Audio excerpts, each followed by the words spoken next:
नमस्कार, जनतंत्र टीवी में आप सभी का बहुत स्वागत है। मैं गरिमा श्रीवास्तव आपके साथ। नई दिल्ली रेलवे स्टेशन पर शनिवार रात उस वक्त भगदड़ मच गई जब प्रयागराज जा रही 2 ट्रेनों के रद्द होने की अफवाह फैल गई। भगदड़ में महिलाओं और बच्चों समेत 18 लोगों की जान चली गई। कई लोग गंभीर रूप से घायल हो गए। रेल मंत्री अश्विनी वैष्णव ने घटना की उच्च स्तरीय जांच के आदेश दे दिए, लेकिन सवाल यह है कि भीड़ नियंत्रण को लेकर रेलवे ने पहले से कड़े कदम क्यों नहीं उठाए। अगर रेलवे स्टेशन पर लोगों की भारी भीड़ उमड़ रही थी, विपक्ष के नेता घटना को रेलवे की बड़ी लापरवाही बता रहे हैं और रेल मंत्री से इस्तीफा मांग रहे हैं। आज इसी पर खास चर्चा करेंगे, लेकिन इसके पहले देखिए हमारी यह खास रिपोर्ट।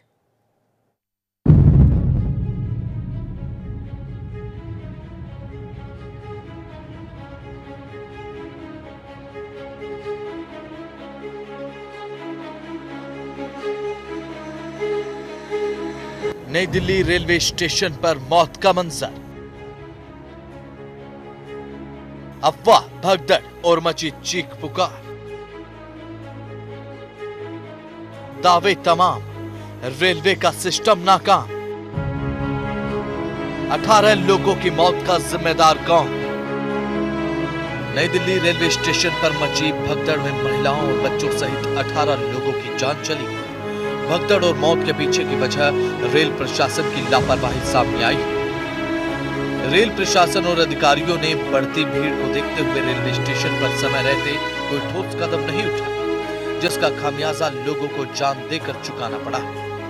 ये कि अचानक से जो अनाउंसमेंट है वो किया गया कि प्लेटफॉर्म नंबर को बदला गया है, जिस वजह से जो लोग थे वो प्लेटफॉर्म नंबर 12 और 13 से अचानक से 16 की तरफ भागे। दूसरा ये कि जो जानकारी जो प्रत्यक्षदर्शी हमें बता रहे हैं, उनका चश्मदीदों का ये कहना है कि रेलवे की तरफ से 1500 से ज्यादा जनरल टिकट जो है वो बांट देंगे और ये कहा गया कि आपको जहां जगह मिले वहां पर आप बैठ जाइए। और तीसरा ये कि आखिर जो मिस मैनेजमेंट की चीजें यहाँ पर देखी गई है, उस वजह से बड़ा हादसा निकल कर आया।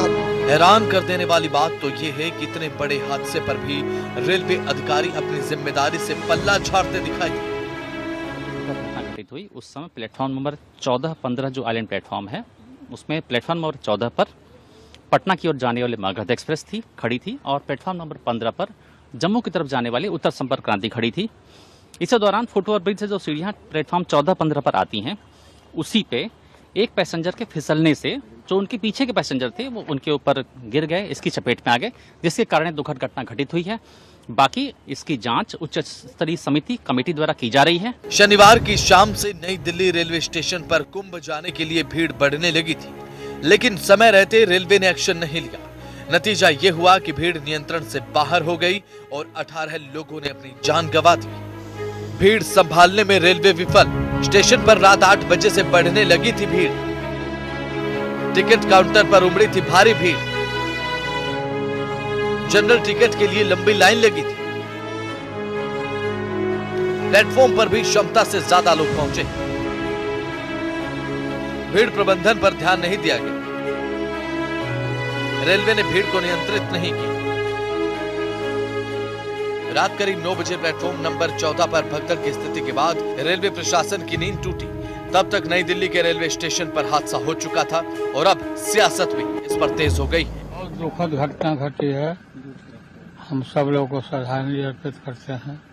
रेलवे का ये गलती है, रेलवे के मिस मैनेजमेंट से, लापरवाही की वजह से इतने लोगों की मौत हुई है। हमारे भारतीय रेल की स्थिति कुछ इस प्रकार हो गई है कि जनता को आलू की बोरियों की तरह ट्रेन में ठूस के लाद के भेजा जाता है और कहीं ट्रेन में शौचालय में भी अगर बैठने की जगह, आपको खड़े होने की जगह मिल जाती है तो यात्री अपने आप को भाग्यशाली समझता है। और हमारे इस देश का भोला भाला आदमी को भेड़ बकरियों की तरह ही लाद कर रेलवे स्टेशन पर ट्रेन के डब्बों में चढ़ाया जाता है और ये पूरी एक अव्यवस्था और लापरवाही जो बन चुकी है।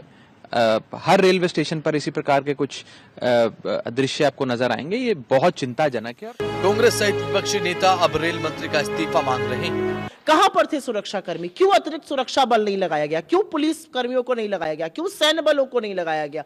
क्यों डिजास्टर मैनेजमेंट एजेंसी को नहीं बुलाया गया? और उसके बाद बजाय जिम्मेदारी लेने के रेल मंत्री और रेलवे का महकमा जो है वो लोगों को ही जिम्मेदार ठहरा रहा है। इतना बड़ा हादसा होने के बाद रेल मंत्री उस हादसे पर, मौत के आंकड़ों पर लीपापोती करते हुए दिखे गए, और यह सर्वथा गलत है। कि पूरे देश में जब भी ऐसी घटनाएं घटित होती हैं, हमारी पूरी सरकार उसकी लीपापोती में लग जाती है। इस पूरे मामले में आप देखिए, रेल मंत्री जी घटना के बाद भी कुछ मानने के लिए तैयार नहीं थे। वो बराबर सफाई दे रहे थे जैसे कुछ हुआ नहीं। एलजी साहब ने अपना ट्वीट करने के बाद ट्वीट एडिट कर दिया, ऐसे कि कुछ हुआ नहीं। लोगों की जान मत नहीं है क्या? विपक्ष सरकार पर निशाना साध रहा है, तो वहीं बीजेपी नेता जिम्मेदार अधिकारियों पर एक्शन की बात कह रहे हैं। देखिए, बहुत मैं ऐसा मानता हूँ कि ये दुर्दैवी इस प्रकार का हादसा है, और इसके ऊपर सभी ने दुख व्यक्त किया है, और आगे इस प्रकार की घटना न हो, इस दृष्टि से प्रशासन निश्चित रूप से उचित कार्रवाई करे। रेलवे ने इस पर कमेटी बना दी है, और मुझे पूर्ण विश्वास है कि कमेटी तुरंत इस बात का पता लगाएगी कि किन लोगों के कारण से ऐसा हुआ, और यदि कोई भी लोग उसमें दोषी पाए जाते हैं तो उनके खिलाफ कड़ी से कड़ी कार्रवाई की जाएगी। नई दिल्ली रेलवे स्टेशन भगदड़ मामले को लेकर उत्तर रेलवे का कहना है, हमने जांच शुरू कर दी है, जांच करने के बाद रिपोर्ट दी जाएगी।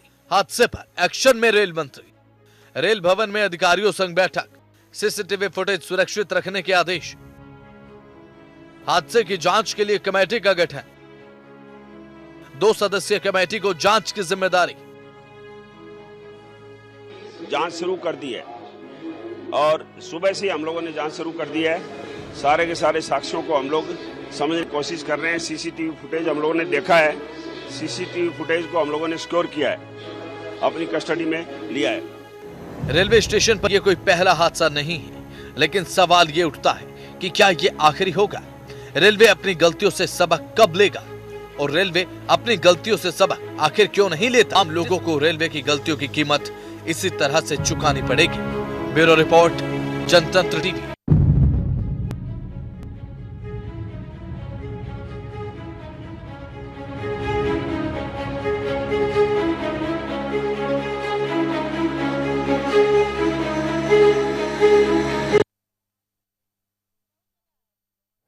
तो शनिवार रात भगदड़ से 18 लोगों की दुखद मौत हो गई। 25 से ज्यादा लोग घायल हैं। घायलों को एलएनजेपी अस्पताल में भर्ती कराया गया है। मृतकों को दिल्ली के आरएमएल अस्पताल लाया गया था। सूत्रों के मुताबिक ज्यादातर शवों के सीने और पेट में चोटें थीं। उनका दम घुट गया और दम घुटने से उनकी जान चली गई। हादसा प्लेटफॉर्म नंबर 13, 14 और 15 के बीच हुआ। महाकुंभ जाने के लिए स्टेशन पर शाम 4 बजे से भीड़ जुटने लगी थी। शनिवार प्रयागराज ट्रेन जाने वाली 3 ट्रेनें लेट हो गई, जिससे भारी भीड़ बढ़ गई। चश्मदीद के मुताबिक गाड़ी का प्लेटफॉर्म 14 से 16 नंबर बदल दिया गया। जांच के लिए 2 सदस्यीय कमेटी बनाई गई है। इसमें उत्तर रेलवे के 2 अधिकारियों नरसिंह देव और गंगवार को शामिल किया गया। तो अब आप ये 3 तस्वीर देखिए आपकी टीवी स्क्रीन पर। पहली तस्वीर आप देखेंगे नई दिल्ली रेलवे स्टेशन की। ये तस्वीर है जब हादसा हुआ, उसके बाद यहाँ पर टीमें मौजूद है। अब चलिए अब इसी पर खास चर्चा करेंगे। हमारे साथ मेहमानों का पूरा पैनल मौजूद है। सबसे पहले आपका उनसे तारुफ करा देते हैं और फिर सीधा उनके पास चलेंगे। रत्नेश मिश्रा हमारे साथ बीजेपी के नेता मौजूद है। रत्नेश जी बहुत स्वागत है। संजीत कुमार कांग्रेस के नेता हमारे साथ मौजूद है। सर आपका भी बहुत स्वागत। संजीव नसीर प्रवक्ता जो कि हैं आम आदमी पार्टी के, वो भी हमारे साथ मौजूद है। आपका भी बहुत स्वागत है। महेश मिश्रा पूर्व आईपीएस है, हमारे साथ मौजूद है। सर आपका भी बहुत स्वागत है। साथ ही नवीन भटनागर जो कि पूर्व डीआईजी एनडीआरएफ के, सर आपका भी हमारे साथ बहुत स्वागत है। तो सबसे पहले शुरुआत रत्नेश जी आपसे ही करूंगी, क्योंकि सवालों के जद में सीधे तौर पर बीजेपी है। न सिक्योरिटी, न बेहतर इंतजामात, न ही कहीं से भी व्यवस्थाएं जिस तरह से साफ तौर पर हमने देखा। इतनी बड़ी दुर्घटना हो गई, क्या इसी का इंतजार कर रहे थे? क्या आप लोगों को पता नहीं था कि सैटरडे संडे का वो जो वक्त होता है, जो वीकेंड का टाइम होता है, महाकुंभ लगा हुआ है। आप लोग इंतजामों को खूब गिना भी रहे हैं, खूब चर्चाएं हो रही है महाकुंभ को लेकर के। हालांकि इस दौरान मौनी अमावस्या में जिस तरह से अप्रिय घटना भी घटी, उसके बावजूद भी क्या नहीं संभली? क्या प्रशासन नहीं संभला? क्या स्टेशनों पर किस तरह से इंतजाम किए गए थे? 2-3 पुलिसकर्मी तैनात थे। 5 लाख की व्यवस्था अगर नई दिल्ली रेलवे स्टेशन पर है और वहां पर इतनी बड़ी संख्या लोग पहुंच जाएंगे, तो आप लोगों की कोई इंतजाम नहीं होंगे तो किस तरह की घटनाएं होंगी? तस्वीरें भी सामने हैं। सवालों के जद में साफ तौर पर ना बेहतर सिक्योरिटी और रेलवे मिनिस्ट्री जिसका बजट इतना बड़ा होता है, क्या इंतजाम? देखिए गरिमा जी, आप जर्नलिस्टों को मेरी तरफ से नमस्कार। देखिए गरिमा जी, नई दिल्ली रेलवे स्टेशन में जो भगदड़ हुई वो दुखद घटना है और मैं व्यक्तिगत स्तर पर प्रभु श्री राम से प्रार्थना करता हूं कि दिवंगत आत्माओं को अपने परम धाम में स्थान दे और घायलों को शीघ्र स्वास्थ्य लाभ प्रदान करे। अब जहां तक रही रेलवे पे, अगर किसी ने कहा कि पूरे प्लेटफॉर्म पर केवल 3 सिपाही थे, नई दिल्ली एक बड़ा स्टेशन है, वहां पर आरपीएफ का पूरा क्या कहते हैं एक थाना है, तो ये बात कही जाना कि सुरक्षा में केवल 3 पुलिसकर्मी तैनात थे, ये झूठ है। इस पर मैं समझता हूँ कि ये केवल आरएल के खिलाफ है। अब आप झूठ और सच की बात मत कीजिएगा रत्नेश जी, क्योंकि 18 लोगों की मौतें हुई, तो सच बोलेंगे मैं आपको आंकड़े, 18 लोगों की दुखद मौत। गरिमा जी, मैंने कब कहा कि 18 लोगों की मृत्यु नहीं हुई? मैंने उससे डिनाई नहीं किया था, ठीक है। आप अगर ये कहें कि चूक हुई है, इसको हम मानते हैं और इसीलिए जिम्मेदार अधिकारियों पर कार्रवाई करेंगे। इसीलिए हमने जांच कमेटी बनाई है और जांच की जा रही है। जो भी इस दुर्घटना के लिए जिम्मेदार होंगे उनको कतई बख्शा नहीं जाएगा। हमारी सरकार इस पूरी दुर्घटना में शामिल या जिम्मेदार अधिकारियों को बख्शने वाली नहीं है। यहाँ पर किसी भी प्रकार का ऐसा कोई नैरेटिव नहीं चलेगा कि अधिकारियों को बचाया जा रहा है या अधिकारियों को बख्शा जा रहा है।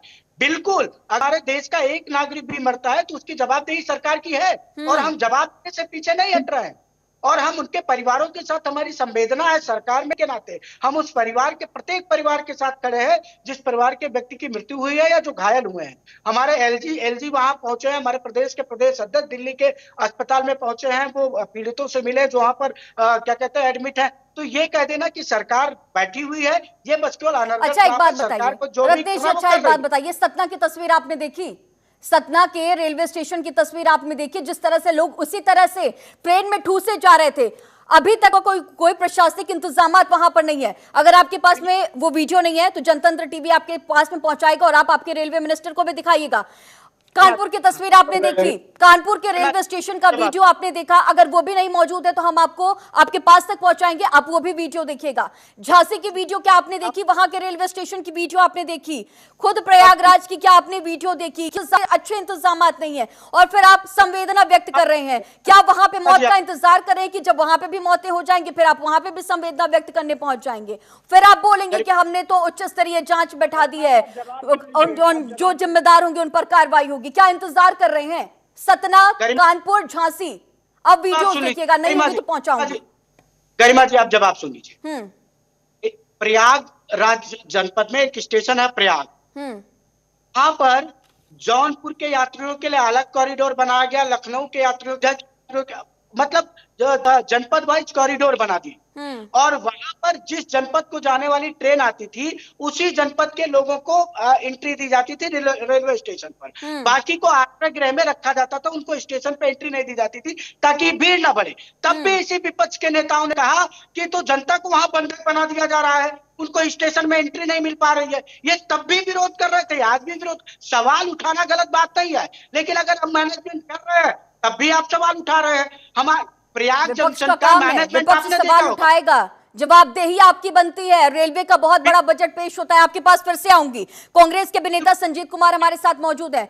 संजीत जी, देखिए जिस तरह से सवालों की जद में अब पूरी तरह से रेलवे प्रशासन, ये सिक्योरिटी सब कुछ है, लेकिन इस सब के बीच ये भी देखा जा रहा है कि विपक्षी दल जो है वो साफ तौर पर अपनी नेतागिरी चमकाते हुए नजर आ रहे हैं। इस तरह की लगातार आपको संवेदना दिखानी चाहिए थी, जब कोशिश करनी चाहिए थी कि ये इस तरह की चीजें क्यों हो रही हैं, वो तस्वीरें आप लोगों को दिखानी चाहिए थी, जहां पर इस तरह की हम देख रहे हैं रेलवे स्टेशनों पर, अलग अलग जगहों पर जहां पर महाकुंभ में लोग पहुंचने जा रहे हैं। लेकिन इन सब के बीच ये सियासी खेल आप लोगों का लगातार जारी है।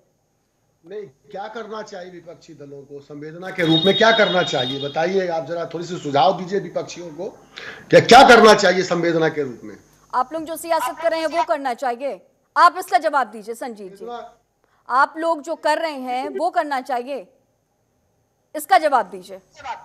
नहीं, विपक्षियों को क्या करना चाहिए गरिमा जी? आप पहले इसका जवाब दीजिए कि आप लोग जो कर रहे हैं, जो अपनी नेतागिरी खूब दिखा रहे हैं, सब लोग लगातार बयानबाजी कर रहे हैं, क्या वो करना चाहिए? इतने लोगों की मौत हो गई, आरोप प्रत्यारोप, आंकड़े गिन रहे हैं कि 18 से भी ज्यादा संख्या बढ़ी होगी, यकीनी तौर पर बढ़ सकती है, बढ़ी होगी, लेकिन ये क्या जिस तरह की चीजें हो रही हैं क्या वो ठीक है? संजीत जी, इसका जवाब दीजिएगा सबसे पहले।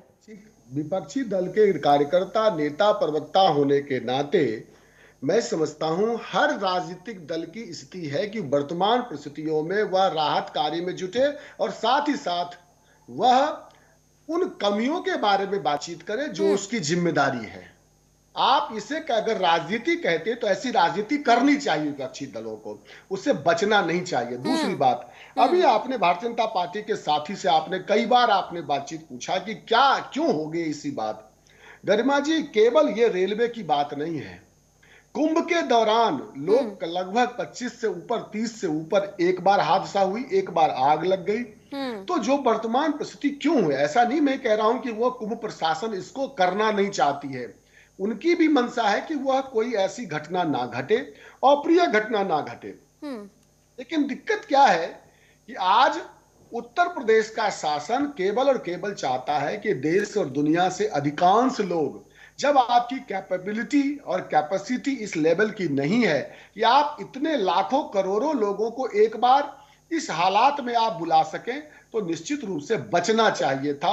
हमें कुछ प्रशासन की व्यवस्था के माध्यम से एक एडवाइजरी जारी करनी चाहिए थी कि आप इस प्रकार से चले, ऐसे ना चले। तो जब आप जनता को एजुकेट करेंगे ना, तो निश्चित रूप से ये बातें होंगी। ये तो बात मैंने आपको बतलाई कि जो वर्तमान परिस्थितियों के अंदर एक प्रशासन व्यवस्था के अंदर बात होनी चाहिए। अब आते हैं रेलवे की बात। देखिए, रेलवे अपनी केवल और केवल कमाई के अलावा कोई काम करना नहीं चाहती है। रेलवे की व्यवस्था अपने उसी मंद गति से चलती है जिस प्रकार से पहले चली आ रही थी, उसमें कोई भी किसी भी स्तर का कोई सुधार नहीं हुआ है। जब आप 1500 से ज्यादा व्यक्ति एक प्लेटफॉर्म पर आप होंगे, तो आप समझ सकते हैं कि 14 और 15 नंबर प्लेटफॉर्म पर होगा तो किस प्रकार वहां की व्यवस्था हो सकती है, ऐसा हम महसूस कर सकते हैं। अब आते हैं जिम्मेदारी की बात। तो सबसे पहली बात, आज 18 से ऊपर लोग मारे गए, आज कुंभ में लोग मारे गए। गरिमा जी, मैं आपके माध्यम से, आपके टीवी चैनल के माध्यम से ये पूछना चाहता हूं कि भावना का भोथरापन इतना हो गया भारतीय जनता पार्टी की लीडरशिप के अंदर कि कोई भी व्यक्ति, केवल अधिकारियों के ऊपर गाज गिरना है, जिम्मेदार व्यक्ति जो सर आपके पास आऊंगी, आपके पास आपसे फिर से जवाब लूंगी। नवीन भटनागर जो कि पूर्व डीआईजी एनडीआरएफ के हमारे साथ मौजूद है। नवीन सर, देखिए जिस तरह से ये अप्रिय घटनाएं लगातार हो रही हैं, किस तरह से आखिर किया जा रहा है? हर बार की तरह इस बार भी, और रेलवे स्टेशनों पर हम यही तस्वीर देख रहे हैं। एक्चुअली क्या है कि ये लगातार ये एक महीने से ड्रिल भी हो रही है कि अगर ऐसा होती है या इस तरह भीड़ आउट ऑफ कंट्रोल हो जाती है या जरूरत से ज्यादा पब्लिक आ जाती है, तो ऐसी सिचुएशन में क्या करना है। तो ये ऑलरेडी जीआरपी और आपका रेलवे प्रोटेक्शन फोर्स और दूसरी फोर्सेस जो हैं, इनके साथ ये प्रैक्टिस सीआरपीएफ, बीएसएफ है, इनकी भी मदद लेके ये प्रैक्टिस की गई है। तो और आपने देखा होगा कि अभी तक सब ठीक चल रहा था। अब ये देखिए, मैं तो काफी साल से इस टाइप की स्टैम्पेड और ऐसी भीड़ नियंत्रण वगैरह कर रहा हूँ, प्रैक्टिकली हूँ मैं, इसलिए मैं बता सकता हूँ कि ये तैयारी तो पूरी थी और इसके अलावा जो रिक्वायर्ड फोर्स है वो भी इनके पास थी। लेकिन हादसा कहीं भी हो सकता है। तो हादसा और भगदड़ के अंदर अब जैसा ये बताया गया है कि एक आदमी स्लिप होके गिरा और उसके बाद स्टैम्पेड हुआ, तो ये तो नेचुरल है, ऐसा हो जाता है। तो इतनी ज्यादा भीड़ के अंदर तो आप भीड़ को कंट्रोल करते हैं, लेकिन यह है कि इस टाइप का बीच में अगर कोई हादसा हो जाए, जैसे कुंभ के अंदर अगर वो ब्रिज, वो जो पुल बनाया था, अगर वो नहीं है, लेकिन मैनेजमेंट भी तो बेहतर होना चाहिए था। आपके पास फिर से आऊंगी। हमारे साथ महेश मिश्रा जो कि पूर्व आईपीएस हमारे साथ मौजूद है। सर देखिए, जिस तरह से अभी नवीन सर कह रहे हैं कि हादसा कहीं भी हो सकता है, कभी भी हो सकता है, यकीनी तौर पर हम सब मानते हैं, लेकिन मैनेजमेंट भी तो होना चाहिए। जब इतना बड़ा मेगा इवेंट चल रहा है, महाकुंभ का आयोजन हो रहा है, तो उसके लिए इंतजाम भी तो की जानी थी ना। और उत्तर प्रदेश सरकार बार बार अपने मैनेजमेंट को लेकर के, अपनी व्यवस्थाओं को लेकर के महाकुंभ के पहले ही गिना रही थी, लेकिन फिर भी देखिए किस तरह के इंतजाम, किस तरह की चीजें और किस तरह से अप्रिय घटनाएं। देखिए, मुझे तो गालिब साहब का एक शेर नजर आता है कि बाजी चाहे अतफाल है दुनिया मेरे आगे और होता है सब रोज तमाशा मेरे आगे। ये जो घटना हुई है दिल्ली रेलवे स्टेशन पर, इस घटना के लिए जैसा कि भट्टागर साहब ने कहा, भीड़ है, कहीं भी हो सकती है, लेकिन मेरा अपना मानना है कि भीड़, क्राउड मैनेजमेंट एक चीज है, भीड़ नियंत्रण यदि आप भीड़ पर नियंत्रण करते हैं तो फिर घटनाएं, मैं ये नहीं कहता घटना नहीं हो सकती, लेकिन घटना के चांसेस बहुत कम हो जाएंगे, उसकी संभावना जो बहुत कम हो जाएगी यदि आप भीड़ नियंत्रण कर लेते हैं। और यहाँ पर भीड़ नियंत्रण नहीं हो पाई, भीड़ का बहुत बढ़ना और तादाद से ज्यादा बढ़ना। देखिए प्लेटफॉर्म की कैपेसिटी है, प्लेटफॉर्म की कैपेसिटी है, हर प्लेटफॉर्म पर कितना आदमी खड़ा हो सकता है बिल्कुल तय है, ये बिल्कुल कैलकुलेटेड है।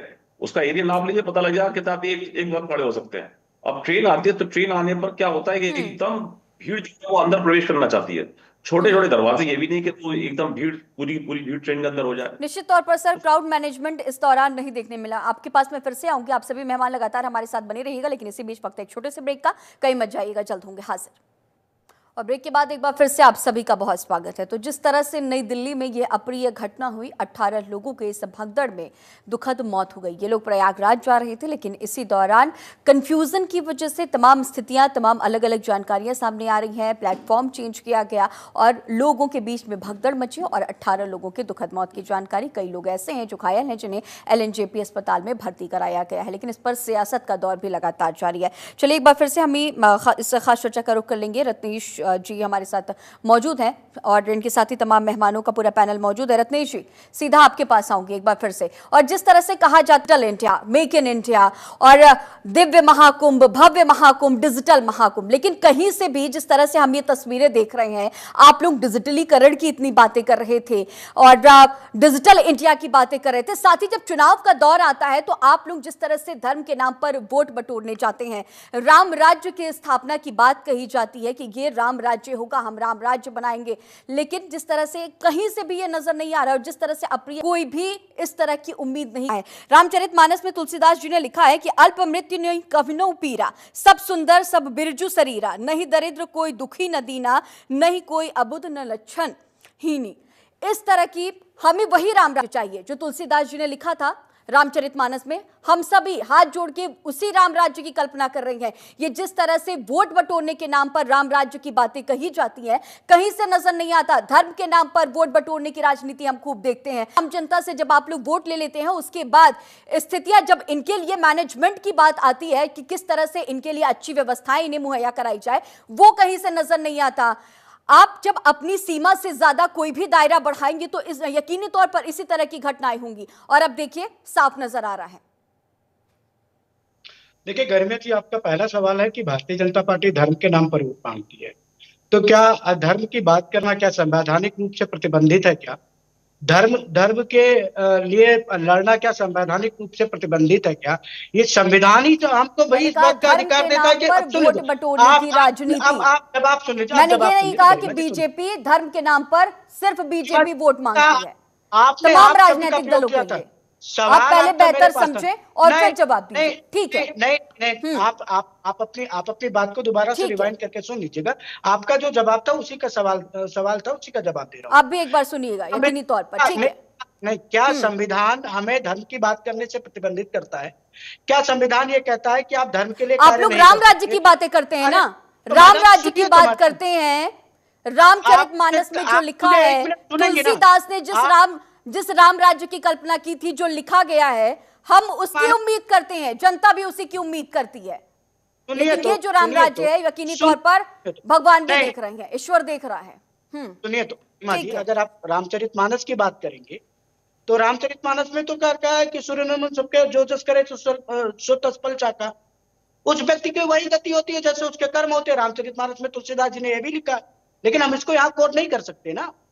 हमारी जिम्मेदारी, हम उससे कब भाग रहे हैं? आपने जो धर्म को लेकर बात की, उस पर मैं जवाब दे रहा हूँ कि हमारा संविधान ना तो हमें धर्म की बात करने से प्रतिबंधित करता है, ना तो संविधान कहीं ये कहता है कि आप धर्म के लिए कार्य नहीं कर सकते। हमारा संविधान तो स्वतः कहता है कि प्रत्येक व्यक्ति को अंतःकरण की स्वतंत्रता और किसी भी धर्म को मानने, उसका आचरण करने और प्रचार करने की स्वतंत्रता होगी। सबको है। और एक चीज आपने जिन राम की बात की है, राम भारत की आत्मा है, और क्या भारत की आत्मा की बात करना कब से आप लोग जिस राम राज्य के नाम पर जो ये प्रोपेगेंडा फैलाया जाता है, नई दिल्ली में जिस तरह की चीजें हुई हैं, क्या यही कल्पना की गई थी? आप नई दिल्ली पर आ जाइए, आप आंकड़ों पर आइए। 18 लोगों की दुखद मौत हुई है, क्या ये कल्पना की गई थी? ये जो जनता है, जो परिजन है, आप मुआवजा दे रहे हैं, लेकिन क्या उनके आंसू पूरे जीवन भर थमेंगे? इस मुआवजे से, आपके 10 लाख से, 20 लाख से, करोड़ों रुपए से, क्या उनके आंसू थम जाएंगे? रत्नेश जी, जवाब सुनेंगे ना। आप जवाब दीजिए। मृत्यु, आप किसी की मृत्यु हो जाने के उपरांत उसकी वो अपूर्णीय क्षति है, उसको कोई कंपनसेट नहीं कर सकता। ना मैं कर सकता हूँ, ना आप कर सकते हैं, ना कांग्रेस पार्टी कर सकती है, ना राहुल गांधी कर सकते हैं, कोई नहीं कर सकता उसको। लेकिन आपको एक चीज समझनी होगी कि जिस प्रकार से आपने भारतीय जनता पार्टी पे धर्म की बात की, तो मैं उसका जवाब दे रहा हूँ। आप सुनिए ना, ये राम राज्य का मतलब केवल एक ही परिप्रेक्ष्य में राम राज्य को बांध देना, राम राज्य की परिभाषा के साथ न्याय नहीं होगा। राम राज्य का एक तात्पर्य ऐसा भी होता है कि इलेक्टेड पिपासुओं और मैडम आप सुन लीजिए प्लीज सुन लीजिए। राक्षसों का खात्मा होना भी राम राज्य का एक प्रारूप है, यकीनी तौर पर। जो अपराधी रूपी राक्षस है उनका खात्मा किया है। आज कोई अपराधी कहीं पर खड़ा होकर कह सकता है कि मैं आपकी जमीन कब्जा कर लूंगा। आज कोई अपराधी करके सरकार को चुनौती दे सकता है, या कोई अपराधी किसी नागरिक की सुरक्षा को चुनौती दे सकता है। हमने अपराध मुक्त किया है, तो अपराध को मुक्त करना भी राम राज्य का एक लक्षण है। सबको सुखी बनाना भी राम राज्य का एक लक्षण है। आप राम राज्य को किसी एक परिभाषा में मतलब वो बांधिए। आप जो अप्रिय घटना हुई है महाकुंभ में और अब नई दिल्ली में, उस पर आइए। और इसी तरह की तस्वीरें सतना में, कानपुर में, झांसी में और भी तमाम स्टेशन पर देखी जा रही है। आप मुद्दों से मत भटकिए और ना ही भटकाने की कोशिश कीजिए जनता को। सभी समझदार हैं। रत्नेश जी, आपके पास फिर से आऊंगी, आपके पास फिर से लौटूंगी। आप जवाब, ठीक है, आप एक बार जवाब पूरी करें। 30 सेकंड का वक्त है, 30 सेकंड में आपकी बातें पूरी करें। 30 सेकंड अनइंटरप्टेड दीजिएगा। मैंने अभी आपको प्रयागराज जिले के प्रयाग जंक्शन के सिस्टम का हवाला दिया। वहां पर क्षेत्र वाइज आश्रय स्थल बना के उन्हीं लोगों को छोड़ा जाता था स्टेशन की तरफ जिनकी ट्रेन आती थी। उस पर आम आदमी पार्टी और समाजवादी पार्टी और कांग्रेस ने सवाल उठाया, क्या वो वाजिब था? आज ये फिर मृत्यु पर, लोगों की मौत पर, लाश पर राजनीति करने चले आए। अरे उसी दिल्ली में है अरविंद केजरीवाल, उसी दिल्ली में है प्रियंका गांधी, उसी दिल्ली में है राहुल गांधी। क्या किसी घायल से मिलने गए? क्या किसी मृतक के परिवार से मिलने गए? क्या किसी को कोई कंपनसेशन अपनी तरफ से दिया? अरे विपक्ष में है, आपकी पार्टी का अच्छा खासा फंड है, रिलीज करिए लोगों के लिए। क्यों नहीं कर रहे? क्यों राजनीति करनी है आपको? मुझे अफसोस के साथ ये कहना पड़ रहा है कि भारतीय जनता पार्टी शुरुआत का जो भी सुनिए प्लीज, विपक्ष में तमाम आरोप लगा रहे हैं, संजीत जी को भी सुन लीजिए। भारतीय जनता पार्टी के साथी या कार्यकर्ता या नेता संवेदना देने के बजाय, ढांढस देने के बजाय अभी भी वो राजनीति में लगे हुए हैं और अभी भी अपनी नैतिक जिम्मेदारी से वो भाग रहे हैं। मैंने 3 प्रश्न उठाए थे। एक, जो कुंभ के अंदर जो व्यवस्था होनी चाहिए, एक, और कुंभ को जाने तक की व्यवस्था होनी चाहिए, इसके ऊपर जनता को सही तरीके से एजुकेट नहीं किया गया। जो व्यवस्था उपयुक्त होनी चाहिए वो नहीं हुई, डिफिशियंसी को। अब आप कहते हैं कि राहुल गांधी क्यों नहीं गए? राहुल गांधी घटना के तुरंत बाद चले जाएं तो कहते हैं साहब अव्यवस्था पैदा हो जाती है, क्योंकि विपक्ष के नेता है, उनकी सुरक्षा व्यवस्था है। आप तुरंत कहते हैं कि अव्यवस्था पैदा करने चले गए, आप फोटो खिंचाने चले गए। तो देखिए दिक्कत क्या है कि आप जाएं तो जाएं, ना जाएं तो जाएं। तो मैं ये कहना चाहता हूं कि कृपया करके भारतीय जनता पार्टी के साथियों, नेताओं और कार्यकर्ताओं से कहना चाहता हूं कि कम से कम अब नैतिकता के बारे में कुछ सोचना शुरू कर दीजिए। नैतिकता को आपने निचले मानदंड पे लाके रख दिया है, नैतिकता आपके हिस्से से गायब है। इसीलिए मैं कहता हूं कि अब नैतिकता को सोचिए। मेरा ये कहना है कि जो वर्तमान परिस्थिति है, आप केवल रेलवे के अधिकारी के ऊपर अगर आप गाज गिराएंगे तो उचित नहीं होगा। रेलवे मिनिस्टर अपनी जिम्मेदारी कब उठाएंगे? कुंभ के अंदर जो घटना घटी है उसके लिए वहां के जो मंत्रीगण हैं, जो जिम्मेदार मंत्रीगण हैं, वह जिम्मेदारी कब लेंगे? खुद मुख्यमंत्री जिम्मेदारी कब उठाएंगे? आप कितनी मौतों के बाद भी आपकी अगर भावनाएं नहीं जगती है तो निश्चित रूप से आपके इस भावनाओं का भोथरापन ही दिखाता है, इसके अलावा और कुछ नहीं दिखाता। ठीक है, आपके पास मैं ये कहना चाहता हूं कि जिम्मेदारी की आप हमें लेने की आवश्यकता है। आपके पास फिर से आऊंगी। पूर्व आईपीएस महेश मिश्रा भी लगातार हमारे साथ मौजूद है। सर देखिए, जिस तरह से मिसमैनेजमेंट की बात लगातार कही जा रही है, चाहे महाकुंभ हो, चाहे जिस तरह से रेलवे स्टेशन हो, जो प्लेटफॉर्म्स वहां पर कहा जा रहा है, तो किस तरह से मैनेजमेंट, आखिर इस तरह की घटनाएं लगातार, इस तरह की अप्रिय घटनाएं लगातार हो रही हैं, कैसे करेंगे बेहतर इंतजाम? रेलवे का बजट भी इतना बड़ा होता है हर बार। देखिए, रेलवे के बजट से ना का कोई ताल्लुक नहीं है। ये रेलवे के बजट से और ट्रेन्स की सहूलियतों को, ट्रेन्स में जो स्थिति है उनको सुधार सकते हैं, प्लेटफॉर्म की सुधार सकते हैं, रेलवे स्टेशन इसे सुधार सकते हैं। लेकिन मैं ये बता रहा हूँ आपको, जब क्राउड आता है रेलवे स्टेशन पर, प्लेटफॉर्म पर, तो वहां पर क्राउड मैनेजमेंट की जरूरत पड़ती है। क्राउड मैनेजमेंट को आपको देखना पड़ेगा, और यदि आप क्राउड मैनेजमेंट को नहीं देखेंगे तो आप निश्चित रूप से पिछड़ जाएंगे। तो यहाँ पर यही हुआ, क्योंकि देखिए कुंभ जो है सर, इस तो समय वो कौन इलाहाबाद में मैनेज चल करेगा? तो रहा है कुंभ सर, इलाहाबाद में। ये क्राउड मैनेजमेंट कौन करेगा? कौन है देखिए जिम्मेदार? कुंभ, मेरी बात सुन ले, कि कुंभ चलते हैं इलाहाबाद में, लेकिन लोग जो रहे हैं वो हिंदुस्तान के हर कोने से आ रहे हैं, और जिसमें कि रेलवे स्टेशन इलाहाबाद से सबसे, जितनी इलाहाबाद के 100 किलोमीटर के, 150 किलोमीटर के पेरिफेरी में जो रेलवे स्टेशन है, उन सबकी हालत लगभग यही है। चाहे वो आप जिसका नाम झांसी कह रही हैं, चाहे आप चित्रकूट कह रही हैं, चाहे आप बनारस कह रही हैं, जो जितने भी रेलवे स्टेशन है आसपास, और बल्कि दिल्ली तो एक इतना बड़ा सेंटर है कि सारे नॉर्थ इंडिया के जो बड़े स्टेट्स हैं, खासतौर से यूपी है, बिहार, यूपी है, हरियाणा है, हिमाचल प्रदेश है, उत्तराखंड है, और इस सबको कवर करता हुआ और वो इलाहाबाद पहुंच रहे हैं लोग। तो देखिए ठीक है, आपने स्पेशल ट्रेन चलाई, लेकिन स्पेशल ट्रेन पहुंचेगी तो रेलवे स्टेशन पर ही, चलेगी तो रेलवे स्टेशन से ही। तो वहां क्राउड मैनेजमेंट की जरूरत है, और आते वक्त भी और जाते वक्त भी। जब आप उतर रहा है यात्री तब भी, और जब जा रहा है तब भी। तो इलाहाबाद में जब मैनेज कर सकते तो व्हाई नॉट इन दिल्ली? आप दिल्ली में क्यों नहीं कर सकते? आप झांसी में क्यों नहीं कर सकते? तो ये एक कॉन्जुगेट एक एफर्ट होना चाहिए था, जो कि मैं ये महसूस कर रहा हूं शुरू से कि उन्होंने इलाहाबाद पे फोकस किया, जबकि उनको फोकस आसपास की जो एडजॉइनिंग स्टेट्स हैं हमारे यूपी के, उन सब में इसको वो करना चाहिए था। मतलब उनको आप एक, जैसे कहते हैं ना कि एक ज्वाइंट मीटिंग्स, एक ज्वाइंट स्ट्रेटेजी, कि भाई रेलवे से भी आएंगे, बस से बाई रोड भी आएंगे। तो ये जो स्ट्रेटेजी है वो बड़ी बननी चाहिए थी, ताकि ट्रैफिक को हम कंट्रोल कर सके, पहुंचने वाले लोगों को। अब आप देखिए 20-20 किलोमीटर जाम लगा हुआ है वीकेंड पर। और दूसरी बात और एक ये भी है कि एक फ्रेंजी जो क्रिएट की गई है, फ्रेंजी का नाम है कि एक, इसको आप ये कह सकती हैं कि बिल्कुल, मतलब आदमी, हर आदमी जो है चला जा रहा है कुंभ की ओर। यदि आप किसी से बात करते हो, वो आपको पूछता है आपसे कि आप कुंभ गए या नहीं गए। तो इस फ्रेंजी में देखिए इतनी भीड़, और जैसा कि एक वक्ता ने कहा कि कैपेसिटी को पहचानिए, आपकी क्या कैपेसिटी है, कितना आप लोड ले सकते हैं, कितना ये आप कर दीजिए आप, लेकिन उसके बावजूद ये 20-20 किलोमीटर जाम लगा हुआ है। तो इसका मतलब ये है कि आपने जो कैपेसिटी थी, इतना प्रचार प्रसार किया उस आज की तारीख में, और सेलिब्रिटीज पहुंच रहे हैं, मतलब सबको दिखाया जा रहा है कि ये भी पहुंचे, ये भी पहुंचे, प्रेसिडेंट भी गए, प्राइम मिनिस्टर साहब भी गए, हम सब जा रहे हैं वहां पर। तो देखिए एक आम आदमी के मन में ये होता है कि जब ये सब लोग जा रहे हैं तो मैं भी जाकर आया।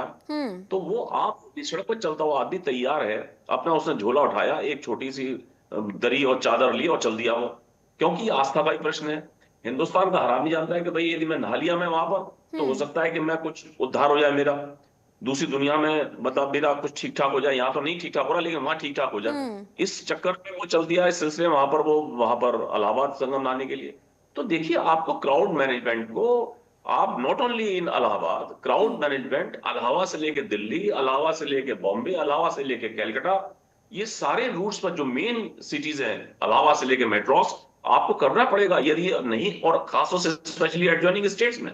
और दिल्ली में यही हादसा हो गया। दिल्ली में देखिए रेलवे के बजट से कोई ताल्लुक नहीं इस हादसे का, बता दूं आपको। इस हादसे का कोई ताल्लुक नहीं, इस हादसे का ताल्लुक है सिर्फ क्राउड मैनेजमेंट से। यहाँ पर जो एजेंसीज हैं, सिक्योरिटी एजेंसीज हैं, तो उनको चाहिए था कि रश बढ़ रहा है, और रहा कि प्रयागराज स्पेशल और प्रयागराज ट्रेन, एक जो रेगुलर ट्रेन है प्रयागराज वो भी जाती है, और एक प्रयागराज स्पेशल भी आप लगाए हुए हैं। अब वहां एक कंफ्यूजन आपने क्रिएट कर दिया, प्रयागराज स्पेशल और प्रयागराज एक्सप्रेस जो डेली जाती है वहां से। तो अब वहां पर जो ये मैं बताऊं आपको कि रेलवे स्टेशन के आप प्लेटफॉर्म देख लीजिए। आप रेलवे स्टेशन के प्लेटफॉर्म पर जाएंगे तो आप कहीं ना कहीं झटका खा जाएंगे, आप कहीं ना कहीं ठोकर आ जाएंगे प्लेटफॉर्म पर। प्लेटफॉर्म पे भी खा जाएंगे, सीढ़ियों पे भी खा जाएंगे। मैं आपको इसका एग्जाम्पल बता रहा हूं कि इलाहाबाद में जीआरपी में 12 के कुंभ में एसपी जीआरपी था, वहां पर रेलवे के प्लेटफॉर्म पर जो एंगल आयरन लगा था सब खड़े हुए थे। मैंने जब डीआरएम साहब से कहा, साहब इसको ठीक करा दीजिए, नहीं तो कोई आदमी गिरा भीड़ में तो आप भदड़ हो जाएंगे, यहाँ पे स्टैम्पीड हो जाएगा। तो उन्होंने कहा इससे माइक्रो लेवल पर हम जाकर अरेंजमेंट नहीं कर सकते, we can not go to that micro level, हम इतने बारीकी में जाकर प्रबंध नहीं कर सकते। तो हमने एक सिचुएशन को एंटिसिपेट कर रहे हैं, हम एक फोर्सिंग कर रहे हैं कि भाई ऐसा हो सकता है, यदि एक आदमी गिरा तो हो सकता है भगदड़ हुआ। यही मेरे विचार से यही वहां हुआ है, ये दिल्ली में। निश्चित यही तौर दिल्ली में पर, हुआ। लेकिन सर मिसमैनेजमेंट जो अब है देखिए- वो साफ तौर पर नजर आ भी रहा है। नवीन सर, अब आपका रुख करना चाहूंगी कि देखिए ऐसा पहली बार नहीं है कि ये अप्रिय घटना पहली बार हुई हो। इस तरह की पहले भी ऐसी घटनाएं हो चुकी हैं, इस तरह की भगदड़ की चीजें पहले भी हमने देखी है, लेकिन बार बार वही पुनरावृत्ति। तो किस तरह से मैनेजमेंट, और जिस तरह से सर अभी कह भी रहे थे कि क्राउड मैनेजमेंट नहीं हो पाया।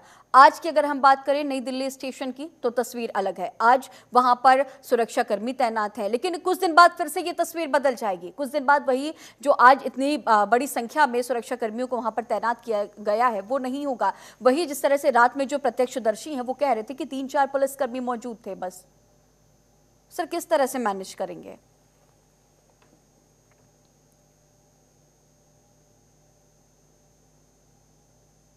नवीन सर, क्या आप मुझे सुन पा रहे हैं?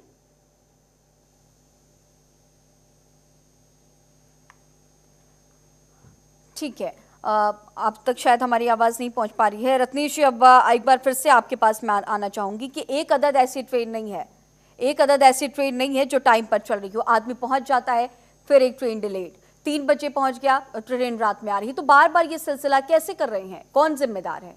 कैसे करेंगे मैनेज आने वाले वक्त में भी? देखिए गरिमा जी, महाकुंभ के लिए जो स्पेशल ट्रेनें चलाई गई थी, हर एक रेलवे ट्रैक की, हर एक रेलवे रूट की एक फिक्स कैपेसिटी होती है, कितनी ट्रेनें रन कराई जा सकती हैं। ओवरलोडेड रूट होने के कारण ट्रेनें लेट हुई। आप अभी ट्रेनों को ऑन टाइम रन करा दिया जाए तो ट्रेनें इतनी ज्यादा हो चुकी थी उस समय पे कि वहां पे फिर ट्रेन एक्सीडेंट आपस में लड़ने का खतरा उत्पन्न हो जाता, इसलिए ट्रेनों को रोककर चलाया जा रहा था। मुझे लगता है एक जगह बड़ी चूक हुई है, जो अंतिम समय में जो प्लेटफॉर्म चेंज किए, मुझे लगता है कि वो घटना का सबसे बड़ा कारण बन रहा है। इसकी जांच होनी चाहिए कि किस अधिकारी ने प्लेटफॉर्म चेंज करने के आदेश दिए, क्योंकि मुझे जहां तक मैं समझ पाया हूं कि अगर प्लेटफॉर्म ना चेंज किया जाता तो इस प्रकार की कोई भगदड़ वहां पर मचने की स्थिति ना आती, क्योंकि 3 से ज्यादा ट्रेनों के यात्री वो अगले प्लेटफॉर्म की तरफ बढ़े। और एक चीज, जो कुछ लोग उसमें ये थे जो सीधे रेलवे लाइन से उतर कर जा रहे थे, वो भी दुर्घटना का शिकार हुए स्टैम्पेड में। और रेलवे बार बार कहता रहता है कि भैया आप जब भी रेलवे ट्रैक को पार करिए, पैदल पुल के द्वारा पार करिए, आप रेलवे ट्रैक के माध्यम से मत पार करिए। मैं आपको एक घटना सुनाना चाहूंगा गरिमा जी। मैं फाफामऊ जंक्शन पे था, वहां पर रेलवे लाइन को क्रॉस करके एक प्लेटफॉर्म से दूसरी प्लेटफॉर्म पर कोई ना जाए, इसलिए वहां पर आरपीएफ के जवानों को तैनात किया गया था। मैं वहां पर प्रत्यक्षदर्शी, वो लोग उनसे लड़ने लगे। सर समय कम है, 30 सेकंड में आपकी जवाब पूरे करें। पुल चढ़कर तो लोगों की जिम्मेदारी बनती है कि ऐसी स्थितियां ना उत्पन्न होने दे जिससे इस प्रकार की परिस्थिति आए। महाकुंभ में सबको लाभ लेना है, लेकिन एक ही दिन जाकर अगर आप इस प्रकार की, देखिए भक्ति जरूरी है, लेकिन भक्ति अपने सुरक्षा को देखकर की जाए। एक एक दिन करके जाइए, किसी एक दिन पे ही जाकर आप सारा पुण्य प्राप्त नहीं कर लेंगे। लेकिन सर सरकारें भी तो बार बार कह रही थी कि हमने इंतजामात पूरे किए। ठीक है, आपके पास फिर से आऊंगी। संजीत जी, आपका रुख करना चाहूंगी कि देखिए मिसमैनेजमेंट जो है वो साफ तौर पर नजर आ रहा है। लोग मर चुके हैं, परिजनों ने अपने लोगों को खो दिया है, आंसू वो कभी नहीं थामने वाले हैं। 30 सेकेंड में सर। देखिए मैं ये कहना चाहता हूँ कि साहब ये कब तक कहेंगे कि ऊपर नहीं थमा सकते, इसको जा सकता था, इसको जम किया जा सकता। अभी मिश्रा जी कह रहे थे मैनेजमेंट बहुत बुरी है, क्यों नहीं रेल मंत्री स्वयं, जब आप इस पूरे देश के अंदर महाकुंभ क्यों लेकर के भीड़ तो रेल मंत्री स्वयं, रेल मंत्री कोई कमेटी गठित गाड़ियों के परिचालन के ऊपर, उनकी सुरक्षा के ऊपर, उनकी सिग्नलिंग के ऊपर ये विशेष 2 महीना विशेष कार्यबल स्थापित करके इन चीजों को ठीक किया जा सकता था। मैं यही चीज कहना चाहता हूं कि सबसे बड़ी दिक्कत क्या है, कि आज उत्तर प्रदेश सरकार क्रेडिट देना चाहता। सबसे बड़ी दिक्कत क्या है कि निश्चित तौर पर सर मिसमैनेजमेंट देखा गया, साफ तौर पर मिनिस्ट्री की तरफ से भी देखा जा रहा है, प्रशासनिक अमले की तरफ से भी, सरकारों की तरफ से भी। लेकिन आम जनता जिन्होंने अपने परिजनों को खोया है वो वापस लौट के नहीं आएंगे, चाहे कि उन्हें कितना भी मुआवजा दे दिया जाए। आप सभी का हमारे साथ इस खास चर्चा में बने रहने के लिए बहुत शुक्रिया। तो देखा आपने कल नई दिल्ली रेलवे स्टेशन पर जिस तरह से भगदड़ की अप्रिय घटना हुई, 18 लोगों ने अपनी जान गंवा दी है। सभी तमाम ऐसे लोग हैं जो प्रयागराज जा रहे थे, लेकिन इसी दौरान अनाउंसमेंट हुआ और लोगों को लगा कि उनके ट्रेन का प्लेटफॉर्म बदल दिया गया है और इसी दौरान दौरान भगदड़ मच गई, लोग आमने सामने, पूरी भीड़ आमने सामने हो गई और इस भगदड़ में 18 लोगों ने अपनी जान गंवा दिया है। लेकिन सवाल एक बार फिर से कि इन सभी का जिम्मेदार कौन है, इस मिसमैनेजमेंट का जिम्मेदार कौन है? ये सिक्योरिटी, रेलवे मंत्रालय, पुलिस प्रशासन या फिर हम कहें कि सरकारें? जवाब अभी तक नहीं मिल पाया है। सरकारों ने जांच बैठा दी है, अब जांच के बाद क्या कुछ सामने आएगा ये तो आने वाला वक्त बताएगा। आज के हमारे इस खास चर्चा में फिलहाल इतना ही। खबरों का सिलसिला लगातार जारी रहेगा। बने रहिए जनतंत्र टीवी के साथ। नमस्कार।